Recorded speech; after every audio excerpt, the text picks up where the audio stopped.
C'est offrir une alternative au pôle urbain et notamment en assurant un certain nombre de services, en cœur de bourg notamment, en matière par exemple d'habitat, de commerce, d'accès aux services publics et en matière de mobilité bien évidemment. Un des enjeux aussi pour les centres-bourgs et les polarités plutôt rurales, c'est d'atteindre un objectif de sobriété foncière, donc qui est une traduction du SRADET.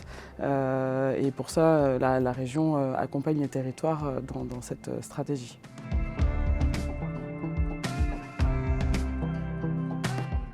Au niveau de la politique de la région, sur notamment la question du foncier, c'est vrai qu'on les accompagne notamment sur le volet friches, sur la requalification des friches industrielles, commerciales et urbaines, à répondre à la fois aux appels à projets, et puis nous on les accompagne aussi sur la requalification de leurs projets globaux. Sur la revitalisation, la politique régionale, elle défend plusieurs sujets, elle y répond de différentes manières, notamment via les contrats de territoire. Donc sur la région, il y a un certain nombre de contrats de territoire qui permettent de financer ou d'aider des dispositifs et des actions locales.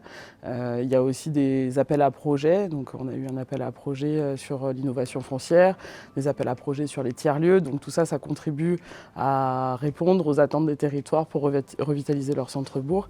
Et puis on vient aussi en complément travailler avec les partenaires tels que la Banque des Territoires ou l'Union régionale HLM sur le volet habitat social.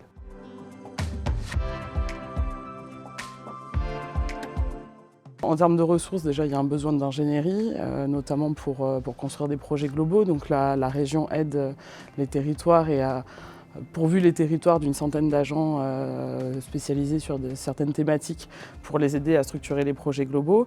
Et puis après, il y a un besoin d'échange d'expériences entre collectivités qui ont déjà mis en place des projets de revitalisation de centres-bourgs ou en place des actions en matière de stratégie foncière, de sobriété foncière, pour permettre aux élus et aux techniciens d'échanger sur ces sujets-là et essayer d'essaimer les bonnes pratiques sur le territoire.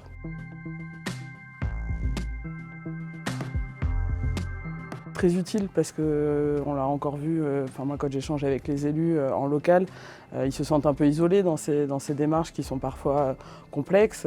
Quand on parle de revitalisation de centre-bourg et qu'on balaye tous les enjeux, et je les évoquais tout à l'heure, mais que ce soit de l'habitat, du commerce, du foncier, des services publics, c'est des politiques qui sont assez lourdes à mettre en place. Sur la sobriété foncière, c'est pareil. On avance en marchant et les élus sont en attente de ce partage d'expérience, de pouvoir essaimer, je le disais, mais essaimer les bonnes pratiques et aussi les travers et les choses qu'il ne faut pas reproduire sur les territoires. Donc en effet, un centre de ressources à la fois comme lieu de partage d'expérience entre élus et techniciens, entre les parties prenantes aussi, les partenaires, ça semble intéressant, et aussi de mettre en valeur des actions qui se sont bien passées sur les territoires ou moins bien passées pour qu'on puisse avancer tous dans le même sens.